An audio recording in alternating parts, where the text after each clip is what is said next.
እንኳን ደህና ቆያችሁ ስለመጣሽ ደስ ብሎናል እኔም ደስ ብሎኛል ስላገኘኋችሁ ስላየኋችሁ በጣም ደስ ብሎኛል አንድ ለአንድ ቃል መጠይቅ የተለመደ ነው ታዳሚ ጠያቂው ነው ሲመጣ ደግሞ የበለጠ ትንሽ ከበድ የሚል ነገር ያለው ይመስላልና እንዴት ተመለከትሻቸው እንግዶቻችንን እንግዶቻችን ደስ ይላሉ በጣም ቀደምም ያያዩዋቸው ነበር ደስ የሚል ፊት ነው ያለው ግን ምናልባት ለኔ አዲስ ነገር ሊሆን ይችላል እኔ ስራዬ መጠየቅ ነው መጠየቅ አይደለምና እንዳትፈራ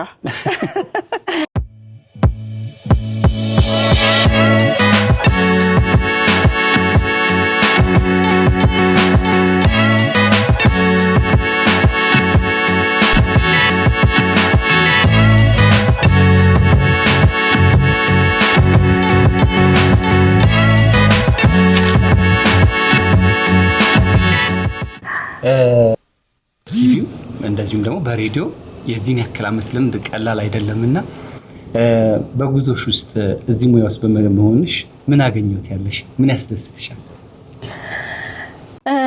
እውነቱን ለመናገር እኔ መጀመሪያ ጋዜጠኛ ሆናለሁ ብዬ አላስብም ነበር አይኤልቲኤስ ነው የጨረስኩት ጆርናሊዝም ኮርስ ወስጃለሁ ግን ከዛ ውስጥ ከዩኒቨርሲቲ ተመርቀን ስንወጣ ስራ የተለያየ ስራ የማግኘት አክሰስ አለን እና ግን በቃ ኢቲቪ አፕላይ ያደረገን ማለት ነው ኢቲቪን ጆይን ያደረኩት እንግዲህ 2000 በኋላ ነው የኛ ሚሌኒየም አካባቢ ነው ሲደርሰኝ ኢቲቪ ብዙ ቦታ ነው አፕላይ ያደረኩት ስለዚህ ኢቲቪ ተጠራው ማለት ነው ስለዚህ የኔ ስራዬ ማለት ነው ያሰብኩኝ እንጂ መጀመሪያ ጋዜጠኛ ነው መሆን ፈልገው ምናምን የሚል ስሜት አልነበረኝም ግን ከገባሁኝ በኋላ ስራዬን እንደወደው ሆንኩኝ ኢቲቪ መጀመሪያ ሲቀጠር ዜና ክፍል ነው እየተቀጠርኩትና ዜና መስራትን ያለማመዱኝ ጋዜጠኞች በፊት አያቸዋለሁ እንደው ማለት በአይኔ አያቸዋለሁ ማስባቸው ሰዎች የኔ አለቆች ሆኑ እኔን አለማመዱኝ እና ስራዬን እንደወደድኩኝ ማለት ነው ከዛ በኋላ መጣሁ እንግዲህ እየወደድኩት መጣሁ የምትወደው ነገር ደግሞ ስትሰራ እንግዲህ ጥሩ ነው ያስባለሁ ሙያውን ድሮ እንግዲህ እንደው ገባበታለሁ የሚል ሐሳብም ሳይኖርሽ ዳር ቆመሽ ስትመለከቹና ከገባሽበት በኋላ በመስራት ሂደት ውስጥ ምን አገኘሽበት ዳር ቆመሽ ታይ የነበረው ሙያና ደግሞ ገብተሽ መስራት ሂደት ውስጥ ያለው ልዩነቱን እስኪ አንሺኝ እንግዲህ መጀመሪያ እኛ ጋዜጠኞችን እናውቃለን አይደለ ሚዲያ እንከታተላለን ሁላችንም ኦዲየንስ ነበርኩኝ ማለት ነውና ከውጭ ሆኜ ሳየው በጣም የሚያስፈራ ይመስለኛል አንድ ያስተውሳለሁ ስልክ ደውዬ ታዲያስ አዲስ ላይ ነው ሰይፉ ስልኩን አስቶ ሄሎ ሲል በጣም ይደነገጥኩ አየር ላይ መሆን በጣም ነው የሚያስፈራው የነበረው ሰዓት ገባበት ማለት ነው የትምህርቱ ዓለም ላይ ነበር ከዛ በኋላ ግን ከገባሁበት በኋላ ስራ ሲሆን ግን ስራ ከሆነ በቃ ስራ ነው በዛ ላይ ደግሞ የወደድከው ስመጣ ደግሞ ከዛ ውጪ ነው መስራት ሁሉ አላስብም በተለይ የመንገድ ህይወት ሊወስድ ይችላል ግን እንደ ስራ እንደ ፕሮፌሽን ጋዜጠኛ በመሆን ደስ ይለኛልና ሞደውን ስራ በመስራቴ በጣም ብዙ ነገር ነው ያገኘሁበት ምልህ ይሄ ልክ እንዴት ብዬ ልንገር ጋዜጠኛ ስትሆን ማትሄድበት ቦታ የለም ማታገኘው ሰው የለም ብዙ ልምድ ትቀስማለህ በህይወትህ ብዙ ነገር ታገኝበታለህ ትማርበታለህ ትሰራበታለህ ሁለት ሰፊ ርቀት ያላቸው ይመስላሉ ሚዲየሞቹን ስንመለከታቸው የሬዲዮና የቴሌቪዥን እያንዳንዱ የራሱ ነገር አለውና አንቺ ሁለቱም ላይ ያለሽበት የጀመርሽው በቴሌቪዥኑ ነው ከዛ ወደ ዩቲዩብ ሄድሽ ከዛ ደግሞ ወደ ሬዲዮ ከዛ ደግሞ ቆይተሽ ወደ ቴሌቪዥኑ መጣሽ ይሄን ሰርክል እስኪ እናንሳው መጀመሪያ ቴሌቪዥን ላይ ነበረው ስሜት ከዛ ወደ ሬዲዮ ስቴጂ እና ደግሞ ከአመታት በኋላ ወደ ቴሌቪዥን ምን መለሰሽ በነገራችን ላይ ኢትዮጵያ ቴሌቪዥን ሲቀጠር ሬዲዮም ነበር ኢትዮጵያ ሬዲዮ ነው ቴሌቪዥን ስለዚህ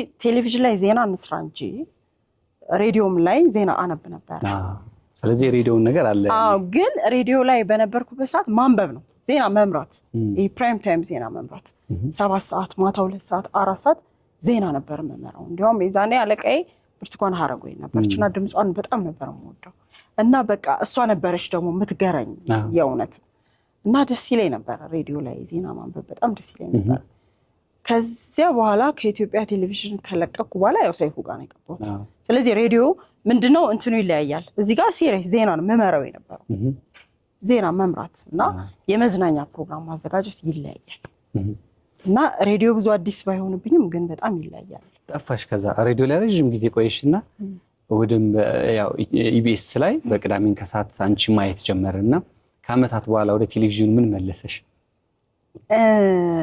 አጋጣሚ ነው ማለት ኢቢኤስ ቴሌቪዥን ለመግባት መጀመሪያ ሞክሬ ነበር።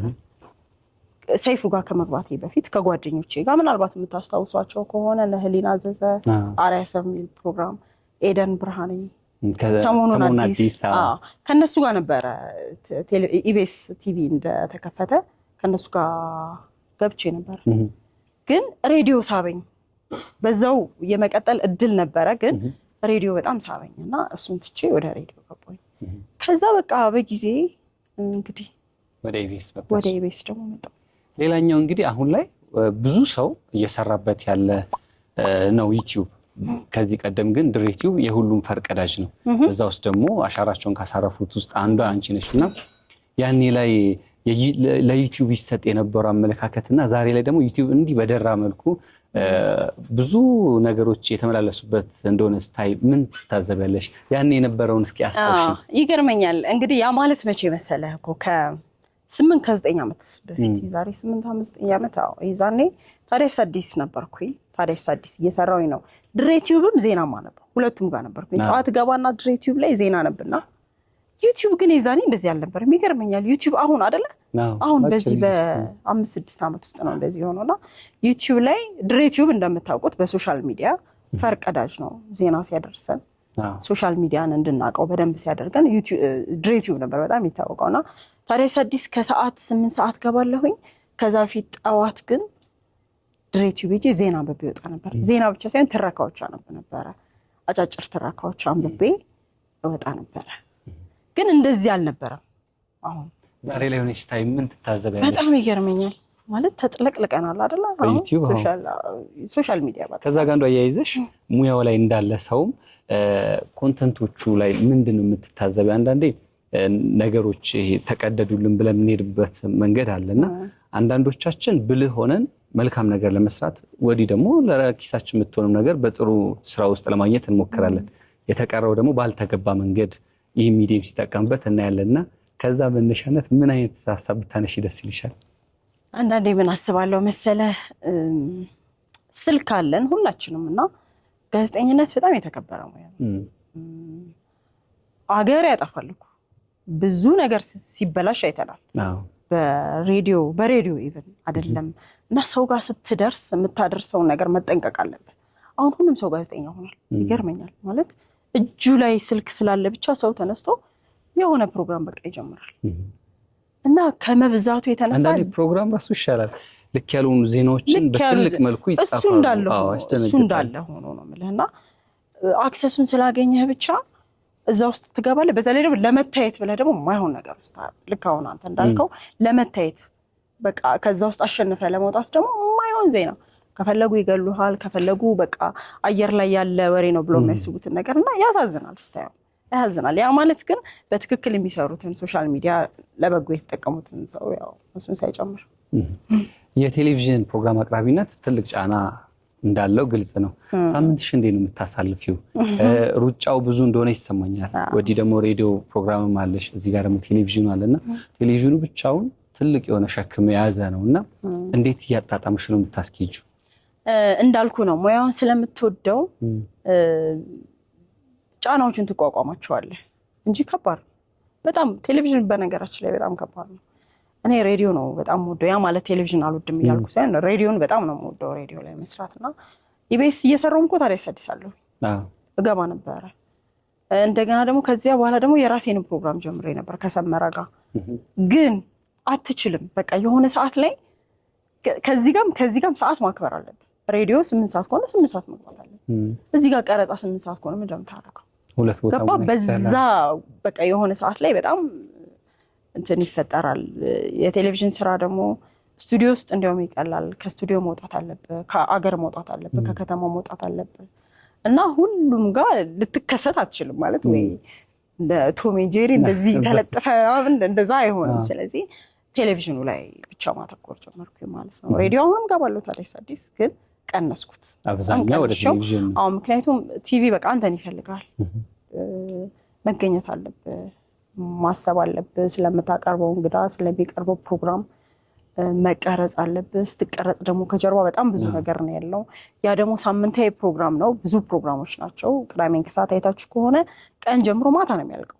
እነዛን ሁሉ ፕሮግራሞች እንግዲህ በሳምንት ውስጥ ለማድረስ እስከ ቅዳሜ ጠዋት ድረስ ሁሉ ዝግጅቱ ላይ ያልቅ ይችላል። ቅዳሜ ጠዋት ተቀርጸን ከሰዓት ሊተላለፍ ይችላል። ከዛ አንድ እሑድን ቤት ትሆነና ሰኞ ትገባለህ ማለት ነው። ፋታ የለም። ሴት ስትሆን ፀጉር ምናምን ካፕ ምናምን ብዙ ነገር። ለቤተሰብ ጊዜ መስጠት እኔ እንግዲህ ከስራዬ ውጪ የሆነ ሁሉም ነገር ጊዜ ያለው አይደለ? የሆነ ሰዓት ላይ ብዙ ጊዜ የሰጣቸው ሰዎች አሉ፣ የተገኘህባቸው ቦታዎች አሉ። ምናልባት እዛ ጋር መገኘት ስላለብህ ምንም የሚይዝህ ነገር ስለሌለ ሊሆን ይችላል። በሰዓቱም ትክክል ሊሆን ይችላል። እንደዛ ነው። አሁን እኔ በአብዛኛው በጣም እንደው ግዴታ ካልሆነ ከስራዬ ውጪ በአብዛኛው ጊዜ ከልጆች እዛም ታሳልፊው። መልካም። ለህዝብ የሚቀርቡ ነገሮች ሰዎች አንዳንዴ ካረዳደም ሊሆን ይችላል ያልሆነ አይነት ስያሜ የሚሰጣቸውና ትችቶች ይበዛሉ። ወዲህ ደግሞ ሰው አድንቆም በጥሩ መንፈስ በጥሩ ስሜት ይቀበለናል። አንዳንዴ አድናቆቶች ያው በመልካም መንገድ ተቀብለሽ ታልፊያለሽ፣ ብርታት ይሆንሻል። አንዳንዴ ደግሞ የሚያስደነግጡ አይነት ትችቶች እንዴ እንደዚህ ለማለት ፈልጌ ነው እንደዚህ የሚሉት ብሎ የሚያስደነግጡሽ ነገሮች ይኖራሉ። እንደዚህ አይነት ነገር ገጥሞሻል? እንደዚህ አይነት የትችት ዱላዎች ሲበዙስ ምን እንደምታረጊ? በጣም ብዙ ጊዜ በተለይም ቲቪ ሁሉም በነገራችን ላይ ሁሉም ቦታ ላይ ስትገባ እንደዚህ አይነት ነገር መጠበቃለን ይመጣል። እኔ ሬዲዮ ስገባ መጀመሪያ ታዲያስ አዲስ ከኔ በፊት እነ መቲ ነበር እነ ተቦርነ ነበር ገባ እነሱ ላይ ሰቅለውታል። በቃ ታዲያስ አዲስ በጣም የሚሰሩ ነበር። እኔ ያው የራሴ መንገድ አለኝ፣ ራሴ ነው የምሰራው በራሴ መንገድ። ትንሽ አለ አይደለ እዛው አጠገብህ ካለ ሰው እንኳን እንዲህ ነበር እነሱ የሚሰሩት እናንተ ግን ምናምን የሚሰብር አስተያየት ነው አጠገብህ ካለ ሰው ሊደርስ ይችላል። ወደ ቲቪ ስትመጣ ደግሞ አሁን ቲቪ አይተን ብቻ አይደለም የምንተው፣ በቤታችን ዩቲዩብ ላይ ይለቀቃል። ዩቲዩብ ላይ ሲለቀቅ ደግሞ አንተ አስተያየት ለመስጠት አንተ አትታይም እኮ፣ በጣም ቀላል ነው። የፈለከው ነገር ማለት ትችላለህ። እና ወደ ቴሌቪዥን ስመጣ እኔ በጣም በቃ ማለት እንዳትሰራ ሁሉ የሚያደርጉ ኮሜንቶች ልታይ ትችላለህ። ለኔ ሳይሆን አንዳንዴ ለቤተሰቦች ሁሉ ሰቀቃሉ። እንደዚህ ያሉ ለምን ሰራያለሽ? እንዴት እንደዚህ አይነት ጥያቄ ትጠይቂያለሽ? እንደዚህ እንዴት እንደዚህ ምናምን አለ። ቀላል ነው ለዛ ሰው ገባ ስትጀምረው ነው የምልህ። ግን እነዛን ሁሉ ተቋቁመህ እንዳልኩ ስራ ነው፣ ስራህን ትወዷለህ፣ ትሄድበታለህ። በቃ እኔ ራሴን እኔ ብዙ ጊዜ ራሴን በፊት ከነበርኩበት ማንነቴ ጋር ነው እንትን የምለውና ትሄድበታለህ፣ ትቀጥለዋለህ፣ ትሄዳለህ። ገፍተህ እስከሄድክ ድረስ ላትደርስበት የምትችልበት ቦታ የለም ብዬ አስባለሁ። እና ከዛ በኋላ መለማመድ ትችልም። ሁሌ ዱላ አለ። በቃ የሆነ ነገር ስትጀምር በተለይ ዱላ አለ። ጥሩ ነው፣ ይሰራሃል፣ ታስተካክልበታል። መቀበል የሚያስችል አቅም አለሽ። ቆዳዬን አታየው? ቆዳዬን አወፍሬ ያ ባይሆን ኖሮ እዚህ አልገኝም። አዎ እንደዚህ ትችቶችና ኮሜንቶች ሰብረው ብትሸማቀቅ ቢሆን ይቅርብኝ የምትል ቢሆንማ በቃ ትቀራለህ። ስራህን ትቀይር ነው ወደ ሌላ ማየት ትገባለህ። በጣም አሪፍ። አንድ ነገር ባነሳ ደስ ይለኛል። አሁን እንግዲህ ጋዜጠኝነት በፊት እንደው ጋዜጠኛና አርቲስት መጨረሻ ላይ ያው በህይወት ዘመኑ በስራ ያሳልፋል፣ በኢኮኖሚ ቤተሰብን ራሱ የሚደጉሙበት ነገር ግን አያገኝም ይባላል። የኋላ ኋላ ነገሮች እንደታሰበ አይሆኑም ይባላል። ይሄ ነገር ግን እየተቀየረ ነው። ያው የጥበቡ ዓለምን እየተመለከት ነው። አሁን ደግሞ ወደ ጋዜጠኝነቱም እየመጣ ነው። ብራንድ አምባሳደር ሆኖ ዳጎስ ያሉ ገንዘቦችን ወደ ረብጣ ምትለው ነገር እንደዛ አይነት ነገር አንቺም ከዚህ ቀደም ቁጥሩን አላነሳም ስላልሽ ሰው በዛ መንገድ የተረጎመው ይመስለኛል። እና ሙያው በራሱ እንደዚህ አይነት ገንዘብ መስራት ያስችላል እንደሚያስብሉ አይነት ነገሮች የመጡ ነውና ጸጊ ይሄን ነገር እንዴት አመጣችሁ? እንዲህ ባለ መልኩ በዚህ ሙያ ተጠቅሞ ራስ መለወጥ ማህበረሰብንም መለወጥ የሚቻልበት እድል አለ የሚለውን ሐሳብ እንዴት አመጣችሁ? ይሄ ወደዚህ መንገድ የመጣሽበት እኔ እንግዲህ እዚህ ጋር የሚያሰሩ ሰዎች ባለ ሀብቶቹ እነሱ አንተን የሚያዩበት መንገድ ይመስለኛል ዋናው። ብራንድ አምባሳደር ራሱን የቻለ ትልቅ ሙያ ነው። ግን ጸጊን ሲመርጧት ምንድነው የፈለጉት ማለት ነው? ይሄን ነገር በደንብ ትናገረናለች። አሁን እኮ ሴሌብሪቲ ሲባል አርቲስት ብቻ እንደዛ ጋዜጠኛ መሆን ሴሌብሪቲ ነው አይደል መሰለኝ እንግዲህ ነው አይደል እንደዛ ይመጣል። ስለዚህ የሚታወቅን ሰው በዛ ሰው እነሱ ምርታቸውን ማስተዋወቅ ሲፈልጉ ይመርጡሃል ማለት ነው። እና የነሱ አይን ይመስለኛል እንግዲህ ወደዚህ እንድትመጪ ያደረገሽ። ስለዚህ አሁንም የሚመጣ ካለ በዛው ይቀጥላል። በጣም እንደውም የሚመጣ ካለ የሚመጣ ወደ ኋላ አልመለስሽ ጸጊ፣ ወደ ልጅነት ዘመን ላይ ነበረችው ጸጊ ምን አይነት ነበረች? ለዛሬዋ ጸጊ ምን መሰረት የሚጥሉ ነገሮችን ያኔ ላይ ስታደርግ ነበር? እኔ ምንም የተለየ ልጅነት ታሪክ የለኝም። በነገራችን ሞጆ ነው ተወልጄ ያደግኩት። እናቴም አባቴም ምናልባት በነፃነት አሳድገውኛል። እንግዲህ የድሮ እናትና አባት ታውቃለህ በጣም ስትሪክት ናቸው፣ በጣም ናቸው። እነሱ አሁንም እድል ቢሰጣቸው እንደዛ ናቸው። ግን እኔ ሌሎቹ እህቶች ያሉ ወንድም ያለ በነፃነት ያልደራደርም ይመስለኛል እና የምፈልገው ነገር እያስደረኩ ነው ያደኩት። የምፈልገው ነገር ግን እነሱም ያደርጉልኛል እና ወደ ኋላ ተመልሼ ለአሁን ብዬ ሳስብ አላውቅም። እኔ እንጃ ሙዚቃ ወድ ነበረ በጣም ቤት ውስጥ ነፃነት ነበረኝ። ሚዲያ ምን ያንቻል ነበረ ድሮ ሚኒ ሚዲያ ነበር እንዴ? ሚኒ ሚዲያ ሃይ ስኩል አላስታውስም። ድራማና ስነ ጽሁፍ ክበብ፣ የጸረ ኤችአይቪ ሪስክ ክበብ ይባልና አዛዛለ ይባል ነበር። ብዙ አላስታውስም። ብዙ እዛ ውስጥ ብዙ ተሳትፌ አይመስለኝም። እንደዛ ብዙ አይመስለኝም። ግን እንዳልኩ ነው ኢቲቪ እዛ ጋር ነው መሰረቱ የተጣለው ይመስለኛል። ወደዚህ የትምህርት ዝግጅትሽ ለዚህ ሙያ ምን አይነት ነገር አድርጎልሻል? ያው የጆርናሊዝም ኮርሶችን ወስጃለሁ። ግን የተመረኩበት አይኤልኤስ ነው ያጠናሁትና ሊትሬቸር ሌሎችንም ኮርሶች ወስጃለሁኝና ብዙ ስራ እንዳገኝ እድል ይፈጥርልኛል። ግን ወደ ጋዜጠኝነቱም ስገባ ኮርሶችን ስለወሰድኩ ራስሽን የማስተማር የጆርናሊዝም ኮርሶችን ስለወሰድኩኝ ብዙ አልከበደኝም። ግን እንዳልኩ ኢትዮጵያ ቴሌቪዥን ስገባ የነበሩት አለቆቼ እኔን ሲያሰለጠኑ የነበሩ ሰዎች እነ ብርቱካን ሀረጎይን እና ኃይለ ራጉኤል የምታስታውሷቸው ኃይለ ራጉኤል ማሙ እነሱ ስለነበሩ በጣም ረድተውኛል ብዬ ማስበው እነሱ ነው። እንደ አርአያ ልታነሻቸው ትቻለሽ? እነሱን በህይወትሽ ውስጥ ዛሬ ለምንመለከታት ጸጊ መሰረት ጥለዋል። አመሰግናቸዋለሁ። በጣም ብዙ ጊዜ አመሰግናቸዋለሁ። ምክንያቱም በጣም ነው ሲያስተምሩ ነው የነበረው። በዛ ሰዓት ለገባን ከዩኒቨርሲቲ ብዙ ሆነን ነው ግራጁዌት አድርገን ብዙ ሆነን የተቀጠርነው 80 ምናምን የምንሆን ነው አንድ ላይ ገባ ነው። ከዶርም ተያይዘን ነው ወደ ኢቲቪ የገባ ነውና የኛ ባች እድለኛ ነው ብዬ ማስባለሁና በጣም አስተካክለውናል ስለ የዜና አነባበብ ዜና እንዴት እንደሚሰራ በደንብ እየነገሩ ነው ያሰለጠኑ። የሆነ ቦታ ሄደን ዜና ላይሆን የሚችል ነገር ዜና አድርገን እንድንመጣ በጣም ትሬን ያደርጉን ነበር። ስለዚህ አነባብ ስናነብ እንኳን መሀል ላይ እንደዚህ እስክሪብቶ እያደረጉ እዚህ ጋር ድምጽሽን እንደዚህ ምናምን በጣም ገርተውናልና እነሱን አመሰግናቸዋለሁ። በጣም እንግዲህ አንድ ሙያ ውስጥ 16 ከዛ በላይ ዓመት መቆየት ቀላል አይደልና በዚህ ሙያ ውስጥ ሲኖር ውጣ ውረዶች ይኖራሉ። አንዳንዴ ይሄ ሙያ ትቼ ሌላ ህይወት መልክ ላይ ወይም ደግሞ ሌላ ስራ ለስራ እዛ ጋር ልሞክር ያልሽባቸው አጋጣሚዎች ነበሩ? ምንም የለም። ይሄ ሙያ ትቼ ወደ ሌላ ያልኩበት ጊዜ የለም። ለምን ይሆን በዚህ ልክ? አንዳንዴ ያስብላል። አሁን እዚህ ሙያ ውስጥ ያሉ ሰዎች ሊሉ የሚችሉ አይደለም እዚህ ሌላ ሙያ ውስጥ ያሉ ሰዎች ሊሉ ይችላሉና ይህን ያክል አልጋ ባልጋ ነበር ላንቺ? አልጋ ባልጋ ሆኖ አይደለም እንዳልኩ ነው። በጣም ብዙ አስቸጋሪ ነገሮች አሉ። ሁሉም እኮ እንደራሱ አስቸጋሪነቱን የሚገልጸው። አሁን ንግድ ውስጥ እኮ በትገባ ትከስራለህ፣ ገቢዎች ትላለህ፣ ብዙ ነገር ያስቸግርህና ልትዘጋው ትችላለህ። እዚህ ጋር በጣም ብዙ አስቸጋሪ ነገር አለ። ግን ልውጣበት እስከ ማለት ድረስ የደረስኩበት ጊዜ ግን የለም። ያው ባለው ነገር ውስጥ ታልፊያለሽ እንጂ ግን በጣም ብዙ አስቸጋሪ ነገሮች አሉ። በተለይ ቲቪ እንዳልኩ ከጀርባ በጣም ብዙ ነገር አለና ያንን ነገር ግን እያለኩ ስራህ ነው ስራህን ትተዋለህ። እንዴት ሆነ? በቃ ለዛ በህይወት ፈታኙ ነገር ምንድነው? እስከዛሬ በመጣሽበት ሂደት ውስጥ በጣም ትልቁ ፈተና ማልፎ አይመስለኝም ነበር የምትይው ግን ካለሽ በኋላ ወደ ኋላ የምታስታውሽ? እግዚአብሔር ይመስገን። እኔ እንግዲህ እንደዛ የምላቸው ጊዜያቶች በራሴ ከራሴ ጋር ያለፍኳቸው ሊኖሩ ይችላሉ። ማንም ሰው እንደሚያሳልፈው ግን አልፈዋለሁ።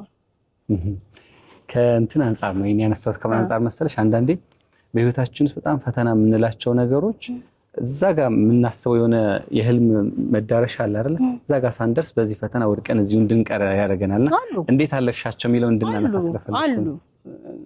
በጣም ብዙ አሉ። ግን ምናልባት እነዛን ፈተናዎች እንደ ሴት እንድትፈተን ትችላለህ። እንደ እናት አልጋ ባልጋ ሆኖ ላይሆን ይችላል። ስራ ሰርተ ቤት ስትገባ ደግሞ የሚያጋጥሙ ነገሮች ታስባለህ ምናምንና ታልፋቸዋለህ። ብቻ በራሴ መንገድ አልፋቸው። በጣም አሪፍ። ማናቸው ምንድናቸው መቼ እንዳትለኝ። ስለዚህ ተይዘዋል። በዚህ ከሶስተኛው እንጀምር። ረጅም መንገድ ተጉዘሻል። በዚህ ህይወት ውስጥ ያዳበርሻቸው ነገሮች ይኖራሉና ለህልምሽ መዳረሻ ላይ እንቅፋት የሚሆኑ ነገሮች ሲመጡ እንዴት ባለው መልኩ ነው እሱን ነገር እያጣጣምሽ የፈታሽ ያስተካከልሽ ምትሄጂ? አዎ ትክክለኛው መኖር ከውስጥ ወደ ውጪ ነው አይደለ? መቼስ ከውስጥ የለበስከው ልብስ ኮምፈርት ካልሰጠ ከላይ የለበስከው ጽድት ባይልም ምቾት አይሰማህም አይደለ? ከውጭ ይሻላል እንዲያውም። እና አሁን እኛ ስራችን የሚያጋልጥ ነው። በቃ እንደዚህ ትታየናለህ። ከውጭ የሚመጣውን ኮንፍሊክት መቋቋም ይቀላል እንዲያውም። ምክንያቱም ከውስጥ ሲመጣ ያንን ይዘው ነው የምትወጣው። ቲቪ በተለይ መደበቅ አትችልም። ስሜትህ ይታያል። ልትገባ ስትል እኮ ከጀርባ አንድ ነገር ሰው ብሎ ገብታ የውሸት ልስቃቸው። እኔ ደግሞ በባህሪ የውሸት ምንም ማድረግ አልችልም እና አሉ በቃ እንደዚህ እስካሁን ድረስ በነበረኝ ጉዞ ሬዲዮ ላይ ምንም ከጀርባ አብረው ከሚሰሩ ሰዎች ጋር ኮንፍሊክት ይፈጠራል። መቼም ቢሆን ሰው ሬዲዮ ላይ ቲቪ ላይ ብቻ ሳይሆን የትኛው ሙያ ላይ ሆኖ አብሮ እስከሰራ ድረስ ትጋጫለህ። እንደዚህ አይነት ነገሮች ይገጥመዋል። ግን እንደተባለው የኛ ችግሩ ያንን ይዛው ሬዲዮ ላይም ቢሆን ቶሎ ይቀየራል። ተናደህ ሬዲዮ ልታዝናና አትችልም። ታዲያስ አዲስ የመዝናኛ ፕሮግራም ነው። ስለዚህ ተስተካክለን ነው ምንገባው። ስቱዲዮ ቴራፒ የሚለው ነገር አለ ሰይፉ። እንዲሁም የሆነ ነገር ከረበሸን ተስተካክለን ነው የምንገባው። ላይቭ ብዙ ነገር ሊያጋጥም ይችላል። ያው ያለህን እንግዲህ ነገር ተቋቁመህ ታልፈዋለህ። ብዙ ነገር አጋጥሞ ነው ያውቃል። ቴሌቪዥንም ሲሆን እንደዛ የቴሌቪዥኑ የሚበዛው እንዳልኩ ፊት ላይ ያስታውቃል። በቃ ምቾት ሳይሰማህ ወጥተህ ልታዝናና አትችልም። በቃ ከደበረ ሰው ይደብረዋል። እኔ ኢነርጂ ይጋባል። ኢነርጂ ነውና ቲቪም እያለን እንደዛ ያጋጥማል በጣም ብዙ ጊዜ እንደዚህ። ግን በቃ እንቋቋመዋለን። ያው የመጣሽበት ልምድ በራሱ ይሄን ነገር እንድታልፊ ያደርግሻል። ባህሪም ጥሩ ይመስለኛል አንዳንዴ ግልፍተኛ ከሆንክ የምትጋጭ ከሆነ አንዳንዴ ነገሮች ሲመጡ ምን እንደምታደርግ ላታውቅም ትችላለህ። ተዘጋጅተህ አይደለም የምትናደደው። ስትናደድ ስትበሳጭ ከአፍህ የሚወጡትን ቃላት እኮ ካልኩሌት አድርገው አይደለም። ድንገት እንደዚህ አይነት ነገሮች ተፈጥሮ ያውቃሉ። በጣም ብዙ ጊዜ ይፈጠራሉ፣ ግን ስራው አይቆምም፣ ይቀጥላል በዛ። መልካም ሚልኪም ማነሳች ብዙ ነገር ከትዝታችሁ ጋር ነው ብዙ ነገሩ የተያያዘውና አረፈደም ወይ ብላለች። አረፈደም እንዴ ሊያውም በሶሻል ሚዲያ ዘመን አይረፍድም ወይ? እንግዲህ ቀጣይ ተረኛ ሆነሽ ካንቺ ጋርም ጭውውት እናደርግ ይሆናል። አሳክተሽ አይረፍድም። ሌላ አሪፍ ነገር አነሳች። በተለይም ደግሞ ያው ማህበረሰባዊ ችግርን አይቶ ለዛ መፍትሄ የሚሆን ነገር መስራት ማበጀት በራሱ አንድ መነሻ ነውና ናኒ ሴንተር የምን ሴንተር እንደሆነ አሪፍ። ስለዚህ አሪፍ ነው በጣም። እንደዚህ አይነት ነገሮችንም ፈጥሮ መስራት ይቻላል። ወደዚህ መንገድ መሄድ ይቻላልና ሴቶችን ከማበረታታት አንፃር ስትንቀሳቀሽ ያለውና ምን ያክል ነው ጉዞሽም ደግሞ ይሄ ለማገዝ ለመደገፍ የምትሄጂበት ርቀት ምን ድረስ? እኔ እንግዲህ በዚህ ሙያ እንዳልኩ ወደ አንተ የሚመጡ በጣም ብዙ ሰዎች አሉ። ወደ ስራው ራሱ ያስገድዳል እና ሴቶች ላይ ለብቻ እንደዚህ ፎከስ አድርጌ ኦፍ ኮርስ ከመጡ ለነሱ ቅድሚያ መስጠት ምናምን የምችለው ከሆነ አደርገዋለሁ። በጣም ብዙ ጊዜ ሴቶች ታግለው ሲመጡ ሲቀጠቀጡ ነው ያላል። አንዳንዴ ይቻለም የወንድ ናት እንዴ እስክትል ድረስ ወንድ ያደረገውና ሴት ያደረገው ነገር እኩል አይገንም። ሴቷ ላይ በጣም ይገናል እና አዝናለሁ የእውነት። እና ያቺ ልጅ ማዳን ባልችል ቢያንስ አልወረውርባትም። ግን ደግሞ በእኔ መንገድ ያቺ ልጅ አልፋ የምታገኘው ነገር ካለ ደስ እያለኝ እንትና ልልህ አልችልም። አንዳንዴ ገባ ፈልገህ ባላመጣኸው ነገር ትቀጠቀጣለህ። ሴት ላይ ሲገና ያለው ይሄ ነገር እና ለምን ማለት ይቆርቁራል። እኔም ሴት ነኝ እና በምችለው ለእንትና እንትን አድርጌላታለሁ ለእንትና እንትን ባልልህም ግን በእኔ መንገድ መጥተው በእኔ ከሚፈልጉበት ለመድረስ እኔ ምክንያት የሆንኳቸው ኦፍ ኮርስ ብዙ ሰዎች አሉ። ግን እንደዚህ አይነት አጋጣሚ ካለ ደስ ብሎኝ ነው ማከሳቸው ታደርጊም ታገሽ። በጣም አሪፍ። ወደ መጀመሪያው ጥያቄ እንምጣ። በሙያሽ እንግዲህ ያው ይሄ ሙያው ጋዜጠኝነት የምንለው ሙያ ከሚያደለው ከሚሰጠው ነገር አንዱ ይሄ ባለንበት ጠባብ ሰርክል ውስጥ ብቻ እንድንቆም አያደርገንም። ብዙ ነገሮችን እንድናይ ብዙ ሰዎች እንድናገኝ ያደርገናል። ከዛ አንፃር እስከዛሬ ቃለ መጠይቅ ካደረግሻቸው ሰዎች ከአእምሮ አይጠፋም የምትይው እንዲሁም ደግሞ ቦታም አንስታለች መሰለኝ። ከቦታም በዚህ መንገድ ልታነሽ የምትችል ካለ ቦታ ከሆነ እንግዲህ ከኢትዮጵያ ቴሌቪዥን ጀምሮ በፊልድ ኦልሞስት ኢትዮጵያ ውስጥ ያልሄድኩባቸው ቦታዎች መጥቀስ ይቀለኛል። ሄደህ አይተህ በመምጣት እና በዛ እድለኛ ነኝ ብዬ አስባለሁ። በጣም ብዙ ቦታዎች፣ በጣም ብዙ ሰዎች እዛ አካባቢ ያለው የሰዎቹ ባህሪና እኛ እዚህ ጋር ከተማ ውስጥ የምንኖረ ነው ሰዎች በጣም ነው የሚለያየው እና ብዙ ነገር እንድታይ እድል ይፈጥርልሃል። በሙያም ከሆነ ደግሞ የተለያየ ሙያ ውስጥ ያሉ ሰዎችን ኢንተርቪው ማድረግ አጋጣሚ ታገኛለህ። ከሐኪሞች ጋር፣ ከስነ ልቦና ባለሙያዎች ጋር፣ ከባለትዳሮች ጋር ህይወታቸውን ያካፍሉሃል። የተለያየ ሙያ ውስጥ ያሉ ሰዎችና ከነሱ የምትወስዳቸው ነገሮች አሉ። በጣም ብዙ ነገር አለ። ግን አንዴ እኔ ማረሳው ቲቪ ነው ኢንተርቪው ያደረግን ነው እና ሰውየው ሰው ለመፈለግ ነው የመጣው እና በጣም የቆየ ወንድሙ ነው የሚፈልገው። አንዳንዴ የሚያስደነግጥ ነገር አለ እና የሚያወራው ወሬ ያስደነግጣል። ድንጋጤም ፊቴም ይዞ ይታያል። የሚፈልገው ወንድሙን እሱ አያውቀውም። እሱ ሳይወለድ ነው የሞተው። ግን በህልሜ እየመጣ ያናግረኛል ይላል። የሆነ ወረቀት እዚህ ጋር አስቀምጫለሁ ይለኛል። ሲሄድ እዛ ቦታ ያንን ወረቀት አገኘዋለሁ ምናምን ሲል በቃ በጣም ነው የደነገጥኩት። መቋቋም አትችልም። አንዳንዴ እንደዛ ነው ገባ እና በቃ አገኘው ግን አላገኘው እስካሁን እና እሱ በጣም ይገርመኛል። ግን ያወቅኩባቸው የተማርኩባቸው ምልህ እንትና አለን በጣም ብዙ ቆጥሮ ያልኩ አርቲስቶች፣ አትሌቶች፣ የሕክምና ባለሙያዎች፣ በተለያየ ሙያ ውስጥ ያሉ የስነ ልቦና ባለሙያዎች እንዳልኩና ከነሱ ጋር ስትሆን የነሱን ትንሽ ነገር ትወስዳለህና ደስ ይላል። ማንም ብታገኝ ትመኛለሽ? እንደው በዚህ ሙያ አገናኝቶሽ ለገሌ አይገርምም? እንደዛ የምለው ሰው የለኝም። ግን ከመጡ ማዚን ወዳሃለው እዚህ አጋጣሚ ማዛ ብሩ አዎ ያው ከእሷ ጋር አብሮ አለቀ ነበር ተሸገር ታደሰስ ያለን። አዎ ከዛ ውጪ እንትናን ባገኘው የምለው ሰው አለ እንጂ ካስታወስሽ ወደ ኋላ እንመለሳለን። በቅርቡ አለቀዬን ኢንተርቪው አድርጊያት ነበር ብርቱካን ሐረገወይን። እሷን ሳገኛትና እሷን ቃለ መጠይቅ ሳደርጋት በጣም ደስ ብሎኝ። ምን ተሰማሽ? ለመሰለሽ ያኔ እያንዳንዷ ነገር ሀቺ ናት ውጪ ናት ብላ ያሳየችሽ ስለሙያው እያንዳንዷን ነገር ያሳየችሽን ሰው ከአመታት በኋላ ምን ተሰማሽ? ደስ ይላል በጣም ማለት በክብር ነው የምታናግራት። በቃ በተለየ ክብር ደስ በሚል ስሜት ወደ ኋላሽን እያስታወስሽ መቼም ስታወራት ያን የነበረውን ነገር የሆኑ አረፍተ ነገሮች መሀል ሰረዝ ተደርጎ ይነበባል እዚህ ጋር ፖዝ ሲባል በጣም አሪፍ። አንድ ሰው እንግዲህ ጋዜጠኝነትን ህልሙ አድርጎ የሚንቀሳቀስ ብዙ ሰው አለ በወጣትነት እድሜ ላይ ያለና ካንቺ ሙያ ጉዞ ተነስተሽ ምን መልእክት መናገር ትፈልጊያለሽ? ወይ ደግሞ ይሄ መንገድ ብትመርጠው በዚህ መንገድ ብትሄድ ይሄን ታገኛለህ ልትይው ነገር ምንድነው? እኔ መጀመሪያ ይፈልገው ምልህ ሰው በጣም የሆነ ነገር ፈልጎ የፈለገበት ጋር ለመድረስ ጉዞ ከጀመረ በጣም ብዙ እንቅፋቶች እንኳን ቢኖሩት እየታገለ እያለፋቸው ከሄደ አይደርስም ብዬ አላስብም።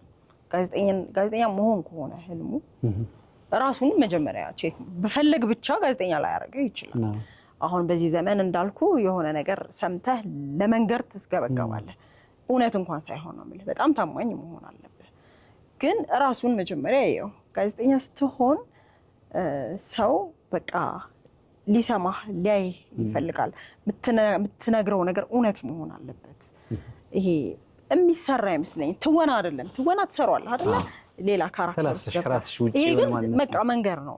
ስትነግረው እውነተኛ ታማኝ ሆነ የምትነግረው ሰው መሆንህን መጀመሪያ ፈትንና የእውነት መሆን የሚፈልግ ከሆነ ከሄደበት አሁን ደግሞ ከባድ አይደለም እኮ ብዙ ማለት ይሄ ልጅ እንዳልኩ ጋዜጠኛ ለመሆን የሚያሟላቸውን መስፈርቶች ካለው ብዙ ከባድ አይመስልኝም። ብዙ የሬዲዮ ጣቢያዎች አሉ፣ ብዙ ቴሌቪዥን ጣቢያዎች አሉ፣ ሶሻል ሚዲያዎች አሉ እና እስቲ እሱ ጎበዝ ይሁን። በጣም ነው የሚፈልገው ይመጣል። እንዲያውም በጣም ይፈልጋል ጎበዝ ከሆነ። በጣም አሪፍ። ስኬት ለጸጊ ምንድነው? እንዴት ይገለጻል? የስኬት ጥጉ ምንድነው? እኔ ፕላን አድርጌ ያሰብኳትን ነገር አድርጌ ከጨረስኩ ነው ለኔ ስኬት ለኔ እንጂ የሆነ ቦታ ላይ መድረስ ምናምን ሳይሆን እኔ ማስባት ጸጊ ያለች ትላንትና ምን ነበርኩኝ ዛሬ ቀን ምንድነው ማደርገው እና ያንን የማደርገውን ነገር አሳክቼ ካደርኩኝ ለኔ ያስኬት ነው። ፌል እንኳን ካደረገብኝ ምክንያት ሊኖረኝ ይገባል። በምን ምክንያት ነው በዚህ ስለዚህ ነገ አደርገዋለሁ እንጂ እንትን መድረስ እንትን መሄድ ምናምን ልላ አልችልም። እግዚአብሔር ይመስገን እግዚአብሔር ሁሉንም አድርጎልኛል። ከዚህ አንፃር በዚህ መመዘኛ ውስጥ ጸጊ ራሷን ስኬታማ ነኝ ብላ ታስባለች? አይ ጥያቄ ለፈኝ ስኬታማ ነኝ እግዚአብሔር ይመስገን። አዎ ግን በምትፈልግ አርሻዋለሁ ያልኩ አይደለም። ሰዎች አንዳንዴ ስኬትን ከምን አንፃር ያዩታል? ይሄ የህይወት ፍላጎት መሙላት መቻል በራሱ ትልቅ ነገር ነው። በሚወዱት ሙያ ውስጥ መኖር መቻል በራሱ ትልቅ ነገር ነው። በቤተሰባቸው በዙሪያቸው ያለ ሰው መትረፍ መቻል በራሱ እንደ ስኬት ይቆጥሩታልና ይሄንም እንደ አንድ መመዘኛ ያስቀምጣል። ጉዞ አይደለ ህይወት ጉዞ እኮ ነው የምትጨርሰው ነገር ነው አይደለም። አዎ ስለዚህ በነጋ ቁጥር አንደኛው ቀን ተጀመረ ማለት በዛ ቀን ውስጥ የምትሰራው የምታደርገው የምታልመው ያን ለማድረግ የምትሄድበት መንገድ ጨርሰ ደግሞ ይመሻል ትገባለህና በዛ ውስጥ የምታሳካቸው ነገሮች ይመስሉኛል እንግዲህ የሚሰሩና የምትፈልገው ግን አላማ ሊኖርህ ይገባል። የሆነ ቦታ ለመድረስ አላማ ሊኖርህ ይገባል። እዛ ጋር ለመድረስ ግን ያው መጀመር አለብህ። ያቺን ስትጀምር ግን የሚያጋጥሙ ነገሮች አሉ፣ ግን ማቋረጥ የለብህ። በቃ ትሄዳለህ እዚህ ጋር ደርሻለሁ እንዲበቀኝ የሚባል ነገር ያለም አይመስለኝም። አለ አይመስለኝም። አዎ አንዱ ጋር ስትደርሺ ደግሞ ወደ ሌላኛው ምዕራፍ ይገለጣል። ስትሞት ይመስለኛል የሚበቃው አይደል? ሁሉም ነገር የሚያከትመው። ወደ ቅድሙ ጥያቄ ልመልስሽ። ብራንድ አምባሳደር ሆነሻል በቅርቡ። ይሄ ሙያ ካስገኘልሽ ነገር አንዱ እሱ ነውና ብራንድ አምባሳደር ስለሆንሽበት ተቋም እንዲሁም ደግሞ እንዴት ብራንድ አምባሳደር ሆነሽ ልትታጭ እንደቻልሽ? በነገራችን ላይ ብራንድ አምባሳደሩን ካነሳ ኤችአይሲዲ ብቻ ሳይሆን በቅርቡ ደግሞ በሱ ፍቃድ የሚባል ሪል ስቴት ክፍለ ሀገር ውስጥ ነው ያለው። እሱም ብራንድ አምባሳደር አድርጎኛል። ማስታወቂያ መስራት፣ የሬዲዮ ማስታወቂያ መስራት ብዙ ጊዜ እነሱ በሚፈልጉት መንገድ ነው የሚሰራው። እነሱ እንዲጠቀስላቸው የሚፈልጉት ነገር አለ። ለምሳሌ የሆቴል ማስታወቂያ ከሆነ ሆቴሉ በቃ ከሪሴፕሽን ጀምሮ የእንግዳ አቀባበላቸው እንደዚህ ነው፣ የሩማቸው እንደዚህ ነው። የሬዲዮ ደግሞ ሲሆን በጣም መግለጽ አለበት። ቲቪ እኮ ግማሹን ይናገርልሃል፣ ታየዋለህ። እዚህ ጋር ሰማያዊ ትራስ አለ ምናምን ያልክ አትናገርም፣ ስላለ ብዙ እንድታወራ አይጠበቅም። ሬዲዮ ግን ሲሆን በተለይም በማስታወቂያ ምናልባት 1 ደቂቃ ውስጥ ሆቴሉን በደንብ መግለጽ አለበት እና እነሱ ግን የሚዘረዝሩት ማአት ነገር ሊሆን ይችላል። ያቺን አሳጠረ እነሱ በሚፈልጉት መንገድ ትሰራዋለህ። በጣም ጥሩ። ወደ ህይወት መንገድ ልመልስሽ። የህይወት መንገድ ወደ ኋላ እስኪ 10-15 ዓመት ወደ ኋላ ብትመለሽና የሆነ ነገር አስተካክለሽ ወደ ዛሬ ነይ ብልሽ ወይ ደግሞ ነይ የሚያስብል አጋጣሚ ይፈጠር የዛሬ 15-20 ዓመት ወደ ኋላ ጸጊ ሄዳ ምን አስተካክላ ትመጣለች? እኔ በነገራችን ላይ እንደዚህ ብዬ ማመን ሰው አይደለሁም። የሚቆጩ ነገሮች አሉ። በእርግጥ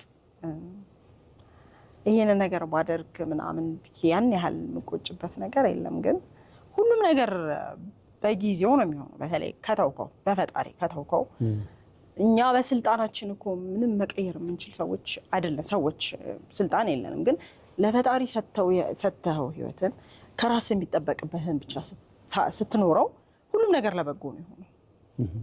ትቆጭበት ነገር ሊኖር ይችላል። ግን ዛሬ ስንት ዓመት 15 ዓመት ቲቪ ነበርኩኝ እኔ ዛኔ ልቀይሯች። አንዳንዴ ምናልባት የመረጥኩት የትምህርት ዘርፍ ሊሆን ይችላል፣ የመረጥኩት ሙያ ሊሆን ይችላል። በሙያ ውስጥ የሆነ እድል መጥቶ በዚህ መንገድ መልሼው ነበርና እሱን እንዲህ ላደርግ ይችላል። ይልቅ 6 ኪሎ ካምፓስ ነው የጨረስኩት። ልክ ጆይን እንዳደረኩት ዲፓርትመንት እኛ የምንሞላው ዲፓርትመንት አለ። የደረሰኝ ቢዝነስ ኤጁኬሽን ነው። እኔ ደግሞ ከቁጥር ጋር ብዙ ምንስማማ ሰዎች እና ዲፓርትመንቴን ለመቀየር በጣም ተፈትኜ ነበር። ምክንያቱም አልፈልገውም፣ በቃ ውስጤ አይደለም ማለት ማትፈልገው ነገር ውስጥ እንዴት ነው የምትቆየው? ለመቀየር በጣም ብዙ ጥረት አድርጌ ምናምን የሆነ ልጅ ጋር ተቀያየርን። ልጅ ስሙ ጠፋብኝና ከዛ በኋላ ወደ አይኤልኤስ እና እሱን ትክክል ነበር ይሰማኝ። ትክክለኛ ውሳኔ እንደሆነ ይሰማኝ። ትክክለኛ ውሳኔ እንደሆነ በጣም ይሰማኝ። ምናልባት በዛ መንገድ ቀጥለሽ በዛ መንገድ ቀጥዬ ቢሆን አሁን የሆነ ቢሮ ውስጥ የሆነ አድሚኒስትሬሽን እንጂ የዛሬውን ጸገነትን አናገኝም አልሆንም ነበር ማለት ነው። ሴትነት ብዙ ፈተና እንዳለው ብዙዎች ያነሳሉ። ያው እንደ ሀገርም እንደ ዓለምም ያለንበት አውድ ለዛ አጋላጭ ያደርጋልና ታግሎ ፈተናዎችን ታግሎ ለመውጣት የሚደረገው መንገድ ምናልባት ከሴቷ ለወንዱ የሚያመች ይመስለኛል። በእኛ ሀገርም በሌላው ዓለም ስንመለከትና ሴትነትን ወደዛ ደግሞ ህልምን ለማሳካት የሚደረገው ሩጫ እንዴት ነው አጣጣው ማሳካት የሚቻለው? ሴትነት የሚያመጣውን ፈተና እንዴት ማለፍ ይቻላል? አዎ አለ፣ በደንብ አለ። እኔ እንዳልኩ ቤተሰቦቼን በጣም ነው የማመሰግናቸው። በብዙ ደግፈውኛል። እኔ የምፈልገውን እንደሆነ እድል ሰጥተውኛል ብዬ አስባለሁ። ከዛ በኋላ ግን ለራስህ ትለቀቃለህ። ይሄ በፊት የነበረህን ባህሪ ወደ አደባባይ ስትወጣ እነሱ ሊችሉ አይችሉም፣ ጓደኛም ሊችል አይችልም። ሁሉም የራሱ ሄዴክ አለው። ስትወጣ እንግዲህ ከዛ በኋላ ደግሞ ትዳር የሚባል ነገር አለ። እንዳልኩ ብቻህን ልትቋቋማቸው የምትችላቸው ፈተና ውስጥ ትገባለህ። እንትን አይደለሁኝም እኔ ይሄ ማልታገስ በቃ የራሱ ጉዳይ ነው በቃ ምናምን የምል ሰው አይደለም። ለህሊናዬ ስል የሆነ ነገር እስከ መጨረሻ ድረስ ሄጄ ካልሆነ ግን ስወጣ አልመለስም እና ቆረጥሽ በቃ አልመለስም። እንደዛ የተፈተንኩባቸው ነገሮች አሉ በሴትነት ግን ያው እንዳልኩ መኖር አታቆም መቼስ ትኖራለህ። የራሴን ነገር እጠቀማለሁኝ።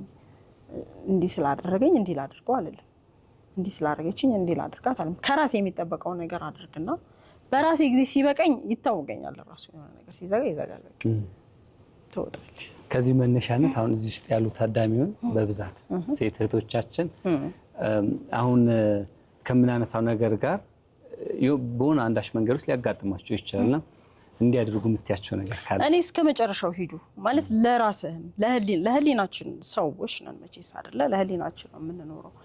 ምንም አይነት ነገር ውስጥ ገቡ፣ ሪሌሽንሺፕም ሊሆን ይችላል፣ ስራ መሞከርም ሊሆን ይችላል።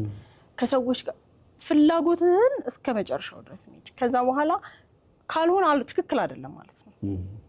ትክክል አይደለም ማለት ስለዚህ እስከ መጨረሻው ድረስ ሂድበት። ካልሆነ በቃ አልሆነም። ስትወጣበት ለራስህ መልሳለህ። ሞክሬ ነበር የሆነ ነገር ስትሞክር እንዳይቆጭሽ ሆኖ ማለፍ ነው። እንዳይቆጭ ሆነ። ግብጽ እንዴት አየሻት? ግብጽ እኮ የሄድኩት 10 ዓመት ነው ቆይታ። አዎ ለትሬኒንግ ነበር የሄድኩት። የዛኔ ኢንጁ ነበር የኢትዮጵያ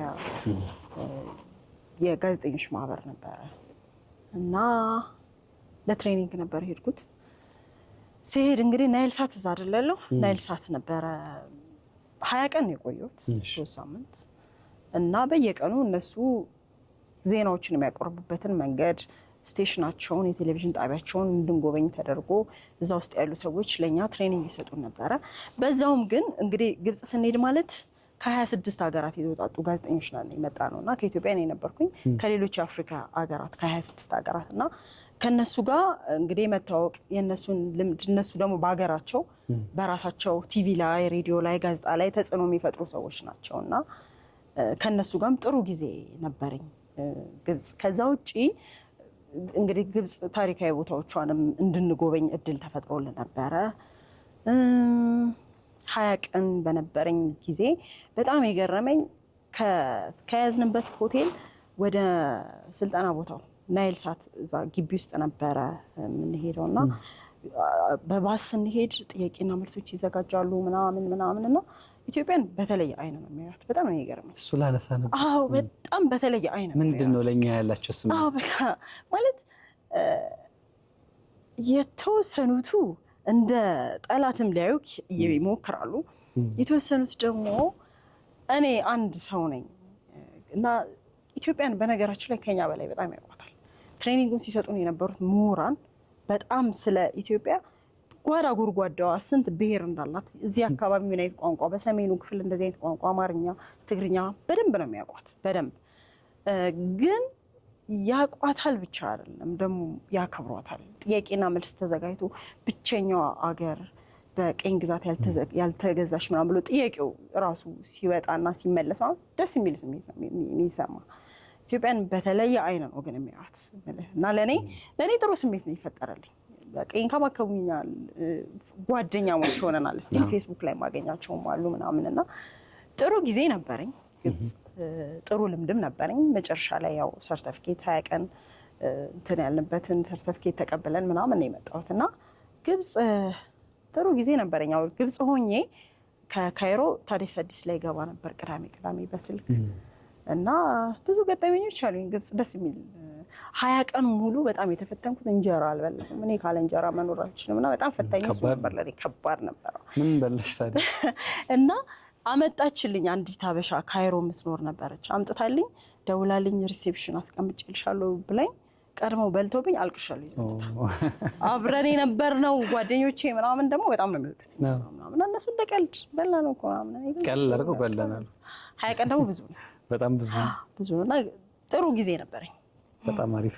የአቤል ሁለተኛው ጥያቄ አካል ጉዳተኝነትና ሚዲያ ብሏል። ምን ያክል ሚዲያው ስለ አካል ጉዳተኞች ድምጽ እየሆነ ነው? እኔ እዚህ ላይ አቤል ትክክለኛ ነገር ነው ያነሳው።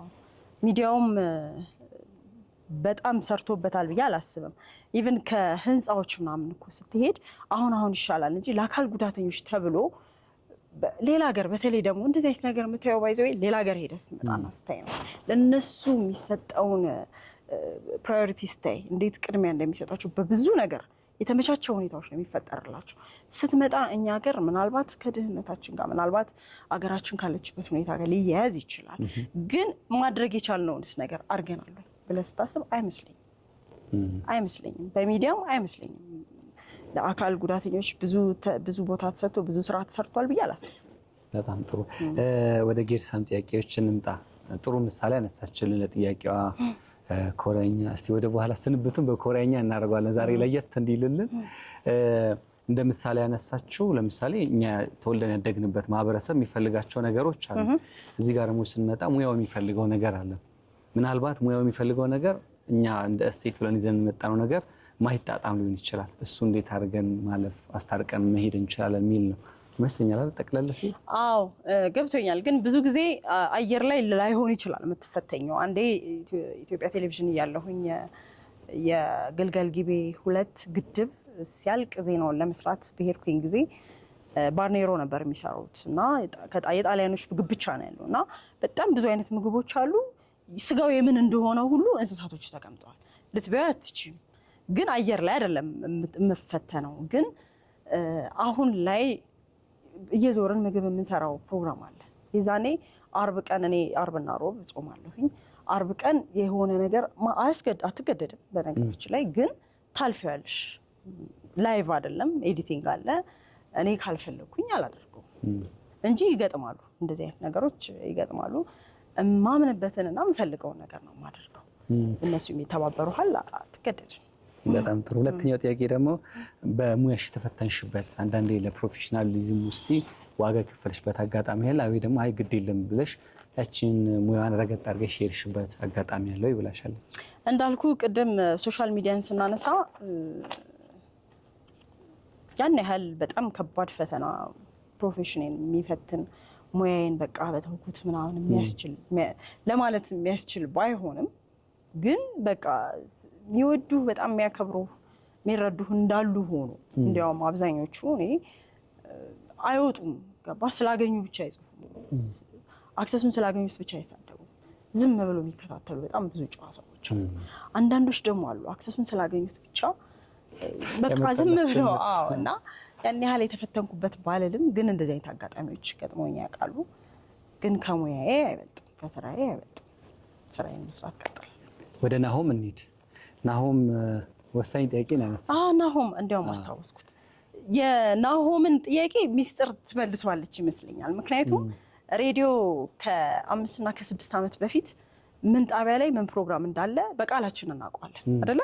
ሶሻል ሚዲያ ባልነበረ ሰዓት ተጠብቀን ነው የምንሰማው የነበረው። ታዲያስ አዲስ አንድ ሰው እንኳን ሲጎል ይደውላሉ የት ሄደች ብለው። አሁን ግን ከመብዛቱ የተነሳና በሶሻል ሚዲያ በጣም ጫና ከመፈጠሩ የተነሳ ምን ጣቢያ ምን ፕሮግራም እንዳለ እንኳን ላናቅ እንችላለን። ሬዲዮ የሚሰሙ ሰዎች በእርግጥ ሊያውቁት ይችላሉ። ግን ያን ያህል ሶሻል ሚዲያው በጣም ተጽዕኖ እየፈጠረ ነው፣ በጣም እየፈጠረ ነው። ግን እኔ እንትን ይለዋል ብዬ ያ ማለት ተጽዕኖ ይፈጥራል፣ ግን ያን ያህል ሊያደበዝዘው ይችላል እንጂ ያጠፋዋል ብዬ አላስብም። ምክንያቱም የሬዲዮ ነው፣ እየሄድክ ትሰማዋለህ፣ ቁጭ ብለህ ትሰማዋለህ። ይሄ ብዙ ነገርን እንኳን አይፈልግም። እየሰራህ መስማት ትችላለህ። ቴሌቪዥን ነው አንተን ሙሉ ነገርን የሚፈልገው እንደዚህ ቁጭ ብለህ። እሱም ደግሞ አሁን በሶሻል ሚዲያ በዩቲዩብ ስለሚጫን በዛም አክሰሱ አለና ሶሻል ሚዲያ ሜንስትሪም ሚዲያውን ዶሚኔት አድርጓል፣ ጫና ፈጥሮበታል። አዎ ሊያደበዝዘው ይችላል፣ ግን አያጠፋው። አሁን በዚህ ላይ ግን አንድ ነገር ቢነሳ አሪፍ ነው። ሜንስትሪም ሚዲያው ራሱ እንዴት መቃኘት አለበት? ለምሳሌ ዘመኑ የሚፈልገውን ነገር ወይ ደግሞ ዘመኑ የፈጠራቸው ትውልዶች ወደሚፈልገው ነገር ከመጠጋት አንፃር እየመጣ ነው እኮ እየመጣ ነው። አሁን እኮ የሬዲዮ ፕሮግራሞች እኮ ዩቲዩብ ላይ ይጫናሉ፣ የቴሌቪዥን ፕሮግራሞች እኮ ዩቲዩብ ላይ ይጫናሉ። ስለዚህ ራሱ ሜንስትሪም ሚዲያው ከሶሻል ሚዲያው ጋር እኮ በደንብ እንዲህ ተስማምቶ ይመስለኛል እኩል እየሄደ ያለው። በቴሌቪዥን ቁጭ ብለህ ቅዳሜ ከሰዓት ወይ እሁድን ከሰዓት ቁጭ ብለህ ባታይ ነገ ወይ በኋላ ስልክ ላይ ቁጭ ብለህ ያለህበት ቦታ ታያለና ጠቅሟልም። ይሄ ጎርቶታልም ብቻ ሳይሆን ጠቅሟልም ብዬ ነው ማስበው። በጣም ጥሩ። ወደ ቤተልሔም እንሻገር። የይቅርታ ልብ አለሽ ወይ? ባይኖረኝ እንዴት ኖር ነበር እስካሁን። ማለት ሰው ይቅር ባይል እኮ ሊኖር አይችልም። ይሄ በጣም ይቅርታው የምታልፊው ከልብሽ ነው ተታርገሽ ይቅር ብያለሁ ብለሽ የምታልፊው ወይስ ለማለት ያክል? እኔ የውሸት ምንም ማድረግ አልችልም። ካልጣመሽ እዛ ፊት ለፊት አልችልም። እና ስትኖር እኮ ከቤተሰብ ስትወጣ እንዳልኩ ጓደኛ ይኖርሃል፣ የስራ ባልደረባ ይኖርሃል፣ ብዙ ነገር ይፈጠራል። ከተነጋገርክ በደንብ ነው የምነጋገረው። በቃ እስከመጨረሻው ማውጣትም ካለብህ መውቀስም ካለብህ ታወጣውና ይዞ መሄድ ጥሩ አይመስለኝም። ይቅርታ ማደርገው ይቅር የምንባባለው አውርተህ ነው አምነህበት ተማምነህ እንጂ ለሽማግሌ ተብሎ እኮ አይኖርም አይደለ? ሽማግሌ ህይወትሽን አይኖርልሽም። ከአውጥተኸው ከዛ በኋላ ትተዋል። ምክንያቱም እኔም አጠፋለሁኝ እኔም እበድላለሁኝ እኮ የሆነ ጊዜ። ስለዚህ አለን ባይኖረን አንቀጥልም። እስካሁን ስለ ነፃነት ታነሳች። ምን ያክል አይ ነገር የኔ ክላስ አይደለም እቺ ነገር አትመጠነኝም ብለን ማን ነው ይሄን ጥያቄ ጠየቀው? ራሷ ቤቲ ናት። ስለዛ አነሳችልሽ። ትመርጫለሽ? ለነፃነትሽ ምን ያህል ማምንበት ቦታ ላይ ነው የምገኘው። የምፈልግበት ቦታ ያመንሽበት ቦታ ከሆነ ያመንኩበት ቦታ ካለ እኔ ነኝ ያሳመነኝ መጀመሪያ። እኔ ልፈልገው እኔ የምፈልገውና ያመንኩበት ቦታ ከሆነ ይሄ እንትን ነው ይሄ እንደዚህ አይደለም ምናምን እኔ ልመንበት መጀመሪያ። ስለዚህ ካመንሽበት ነፃነትሽን በዛ ውስጥ ነው የምትቃኝ። እሺ በእምነት ደግሞ ኮሜንቶች ቅድም በጥቂቱ አንስተናል። ፌስቡክ ላይ ማነው ሶሻል ሚዲያ ላይ የሚሰጡ ኮሜንቶች ምን ያክል ትቋቋሚያለሽ? ምን ያክል እነዛ ኮሜንቶች ግብረ መልስ ሰጫለሽ ነው? መልሼ ሰጥቼ አላውቅም። በነገራችን አቀባበልሽ ይቅርታ መልሼ ሰጥቼ አላውቅም። ግን ታያለህ እንዳልኩ በተለይም ደግሞ መጀመሪያ ወደ ቴሌቪዥን ስትገባ ሰው እንዳልኩ ቲቪ አይቶ ብቻ ዝም አይልም። ኮሜንቱን በውስጡ ይዞ በቃ ቁጭ አይልም። የሚናገርበት አክሰስ አለ። ምን ገርሞሽ ያውቃል? ግን ስላንቺ ተነግሮ ኮሜንት ላይ በጣም የተዝናናሽበት የሚገርመኝ ማለት አንዳንዴ እዛ ጋር የሚጽፉትና እኔ በጣም ነው የምንለያየው። ስለማን ነው የሚያወሩት እስከምል ድረስ ማለት ነው። አንዳንድ ሰዎች ደግሞ አሉ በጣም ይገርመኛል። የሚያውቁኝ እስኪመስለኝ ድረስ የሚናገሩ ግን ብዙ አይደሉም፣ ትንሽ ናቸው። ምናልባት ውስጥ አዋቂ ይሆናል እኮ አላውቅም። እና እምልህ በቃ ታያለህ፣ ትለምደዋለህ፣ የሆነ ጊዜ ትለምደዋለህ። ከዛ ትለምደውና በቃ ታልፊያለሽ። ስራና የግል ህይወትስ እንዴት ነው የምታጣጣሚው የሚል ጥያቄ እዛው በእምነት ጋር ነው። 7 ሰዓት ምና ኦኬ፣ እሱ ጥያቄ ነው። 7 ሰዓት ስራና የግል ህይወቴ እንዳልኩ ይጋጫል። የሆነ ጊዜ ተጋይቶ ነበረ፣ ግን ስራዬ ነው በቃ። እኔ ሌላ ሙያ የለኝም። ኦፍ ኮርስ ወደ ሌላ ሙያ ልግባ በዚህ ዘመን ይሄን ልስራ ብትል ብዙ አክሰስ አለ። ግን በቃ ስራዬን እወደዋለሁ። ስራዬን መተው አልችልም። የገጠሙ ነገር ሊኖሩ ይችላሉ፣ ግን ቅድሚያ ለስራሽ እነዛን ነገሮች እንደምንም ብለህ ታግለሽ ታልፊያለሽ። እሺ ሚስጥር ደግሞ ምን አለች? ያው እኛም የሬዲዮ ፕሮግራም አለን። በተለይ ከስፖንሰርሺፕ ጋር በተገናኘ ብዙ ደጅ ይጠናል። እውነት ነው ይሄ እና ከአንቺ ልምድ ተነስተሽ እኔ እንግዲህ ታዲያስ አዲስ ላይ ነው የነበርኩት ብዙ አመት። ታዲያስ አዲስ እንደምታውቁት በጣም የሚወደድ የሚታወቅ ፕሮግራም፣ ብዙ ስፖንሰር ነበረው ፕሮግራሙ። ይሄ ስፖንሰር ከመፈለግ የሚመጣውን የበዓል ጊዜ አስታውሳለሁ፣ የሚመጣውን ሁሉ እንመልስ ነበር። ምክንያቱም 3 ሰዓት ገብተን እስከ 6 ሰዓት ድረስ ማስታወቂያ ብቻ ልንለቅ ነው ማለት ነው እኛ ሳናወራ። እንደዛ ነበር ማኔጅ የምናደርገው እንግዲህ እዛኔ አላውቅም። ከዛ በኋላ ግን እንዳልሽው ለምሳሌ የሚል ፕሮግራም ጀምረን ነበር እኔና ሰመረ። የዛኔ እንዳልሽው ይሄ ቻሌንጅ ይኖራል። በቃ እንደዚህ ከዚህ እስከዚህ ነው ፕሮግራሙን ትልካለህ፣ እንዲሰሙት ታደርጋለህ። በጣም ፑሽ ማድረግ አለብሽ። እንደ ታዲያስ አዲስ እንደተለመደው ፕሮግራም ሳይሆን አዲስ ስለሆነ በጣም በራስሽ መታገል አለብሽ። ነበሩን የተወሰነ ግን እንዳልሽው አስቸጋሪ ነው። ግን በቃ ጥሩ ኮሚኒኬሽን ያስፈልጋል ይመስለኛል። በጣም ጥሩ። እዛው ላይ የተነሳ ጥያቄ ነው። ጸጊ ምን ያዝናናታል? እኔ በጣም ከምወዳቸው ጋር ጊዜ ማሳለፍ፣ መጫወት፣ መሳቅ ከምወዳቸው ሰዎች ጋር ከልጆቼ ጋር። ጓደኞችሽ እነማን ናቸው በብዛት እዚህ ሙያ ላይ ያሉ?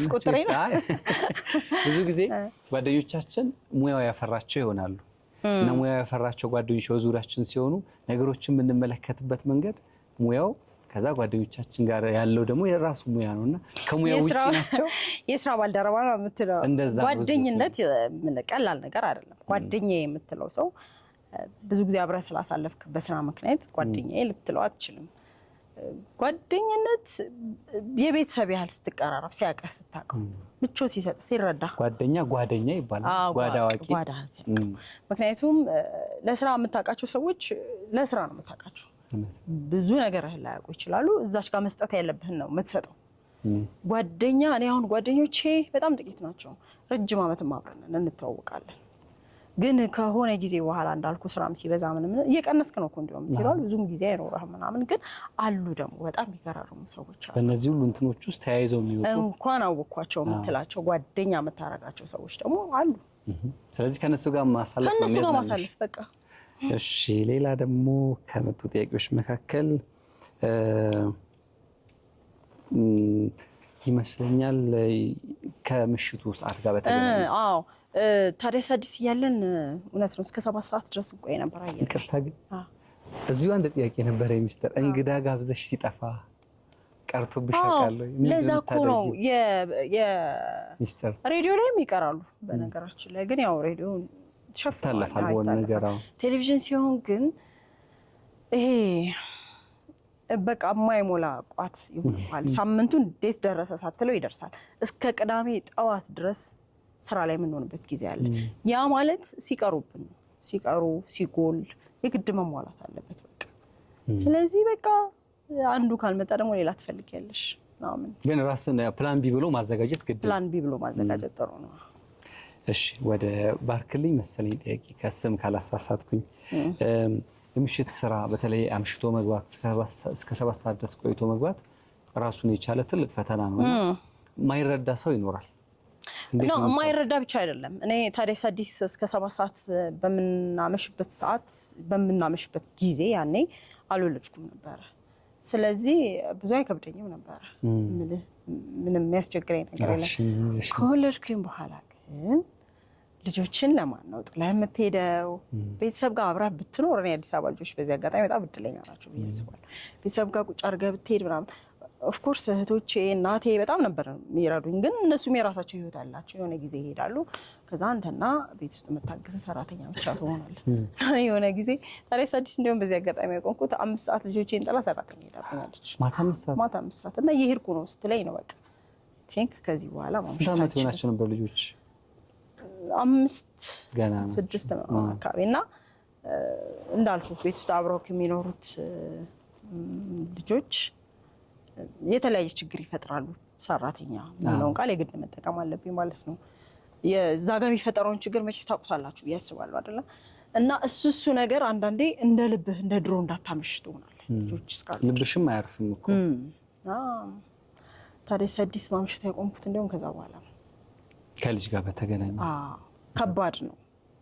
በዙሪያሽ ያሉ ሰዎች ያኔ ከልጅ በፊት የነበረውን ጊዜ ስታመሽ ስታሳልፊ ምን ያክል ይረዱሽ ነበር? መዝናናት ነው እውነቱን ለመናገር። እኔ ታዲያስ አዲስ ድሮን ወደ ኋላ መመለስ ካለብኝ የእውነተኛ ተዝናንተን ነው ስናዝናና የነበረው።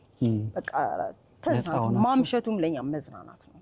ሬዲዮን በራሱ መዝናናት ነው። እና ያኔ ተፈተነን ብዬ አላስብም። እየተዝናና ነበር። እንደውም እናመሻለን አንዳንዴ ቁጭ ብለን ከ7 ሰዓት በኋላ በቃ ሰይፉ ታደለ ምናምን ቁጭ ብለን አውርተን ስቀን ምናምን ነው የምንለየው። ምክንያቱም እሑድ ረፍት ነን ምናምን። እና በጣም ጥሩ ጊዜ ነበረኝ ታዲያስ አዲስ። አሪፍ ጊዜ። ቅድም በጥቂቱ አነሳሽ እንግዲህ ለልጅም ብለሽ ነው የማታውን የምሽቱን ስራ ያቆምሽና እናትነት ራሱን የቻለ ፈተና ይኖረዋልና እሱን እስከ ስራሽ ጋር እንዴት ነው ለማጣጣም የምትሞክሪው ባለሽ ጊዜ ውስጥ? እግዚአብሔር ይመስገን ማለት ያን ያህል እናት ስለሆንኩኝ በዚህ ተፈተኛለሁ እምለው ነገር የለም። እውነቱን ለመናገር እንዳልኩ ቤተሰቦቼ እህቶቼ ምናምን በጣም ያግዙኛል። ግን ስራው ያስመሻል፣ ያሳድራል፣ ክፍለ ሀገር ትሄዳለህ ምናምን እንዳልኩ የምትፈተንባቸው ነገሮች አሉ። ይሄ ልልህ አልችልም። እዚህ ጋር የራስህ ነገር ይኖራል። ግን ስራህን የምትወደው ከሆነና እማትተው ከሆነ ታልፋቸዋለህ። በቃ ስራዬን ልተው አልችልም። ስለዚህ እያጣጣሙ መሄድ ነው። በጣም ጥሩ። እንግዲህ ብዙ ነገሮች አነሳን። ይሄ ሙያ ብዙ ነገር ያሳያል። ብዙ ምን ቀረ? ገጠመኝ ምን ቀረ? ገጠመኝ እስኪ ቅድሙ የዛ ሰው በጣም ሲያስገርመኝ ነበረ። ወንድሜ እዚህ ጋር ወረቀት ያስቀምጥልኛልና እኔም ወደዛ ነው የሄድኩት። ፕሮግራሙን በአጋጣሚ ያላየሁትም ግን ትንሽ የሚያስደነግጥ ይመስለኛልና እንደዚሁ ከአእምሮሽ ማይጠፉ የተለያዩ አጋጣሚዎች ይኖራሉ? እኔ አጋጣሚ ሲባል በነገር ላይ እኔ ብዙ ነው በነገራችን ላይ አይመጣልኝ። ግን እኮ ብዙ አሉ፣ ብዙ አሉ። አላውቅም እንግዲህ የኛን እኮ ገጠመኝ ምናምን እናንተም ታውቁታላችሁ ብዬ አስባለሁ። አንዴ ጋሻ ሊበርኬ መተው ካስታውሳችሁ ለሽንቴ ለሽናና ወሬያቸው ያልቅም ብለው በጣም እንደሱ አይነት አሁን በቃ ደሞ ለሚዲያ የማይሆኑ የሚያስቁ እሱን አጋጣሚ እስኪ እናንሳ። አሉ በጣም ሰዎች ተቆራርጦ አይታችሁታል ብለን እናስባለን። ጋሻ ሊበርኬን ታውቋቸዋላችሁ። የካራማራው ባለ ታሪክ ናቸውና እንግዲህ በጨዋታ መሀል የተፈጠረ ነው። እሱም በጸጊ አንደበት ምን ሰማው ደስ ይለኛል። ይሄ አዲስ ሰው ያልሰማው አይደለም። በቃ ግን እሳቸው የድሮ ሰዎች በነገራችን ላይ ምንም ያስመስሉት ነገር የለም። ራሳቸውን ሆነው የሚኖሩ በጣም ነው ደስ የሚሉኝ እኔ እና ጋሻ ላይ በቃ ኢንተርቪው እያደረግን ቆይ ሽንቴ መጣ ብለው ነው ተነስቶ ሄዱትና እናንተ ወሬያቸው ያልቅም የሚል ቃል ነበር። ወሬያቸው ያልቅም ብለዋል እና እሱ በጣም ያስቃል። እንደዚህ አይነት አሉ። በቃ አይሆንም ሁሉ ለሚዲያና አሉ። በጣም ጥሩ። እሺ ጸጊ፣ እንግዲህ እዚህ ጋር በርካታ ወጣቶች ካንቺ የህይወት መንገድ የሚበጀን እንወስዳለን ያሉ መጥተዋል። እንደ በስተመጨረሻ መናገር ማስተላለፍ የምትፈልጊው መልእክት ካለ? ስለመጣችሁ በጣም አመሰግናለሁ። ስለተመዘገባችሁ፣ ስለሰማችሁኝ ቁጭ ብላችሁ በጣም አመሰግናለሁ። ያን ያህል እኔ እንግዲህ ከኔ እንደዚህ ልምድ ምናምን ለመማር ምናምን የምል ሰው አይደለሁም። ግን ጥሩ ጊዜ ነበረን አይደለ? ይመስለኛል አሪፍ ጊዜ ነበረን። ስለጋበዛችሁኝ እናንተ በጣም አመሰግናለሁ። ጥሩ ጊዜ ነበረን። እኛም አክብረሽን ስለመጣሽ ለተነሱ ጥያቄዎችም ደስ የሚል መልስ ከህይወትሽ በደንብ እያዋዛሽ ስለነገርሽን በጣም ከልብ እናመሰግናለን። ከዚህ በኋላ ያለን ፕሮግራም የሚሆነው ከጸጊ ጋር የማስታወሻ ፎቶ እናስቀርበት ነው። ለአሁኑ ግን ሁላችሁም ስለመጣችሁ ከልብ እናመሰግናለን። መልካም ጊዜ ይሁንላችሁ።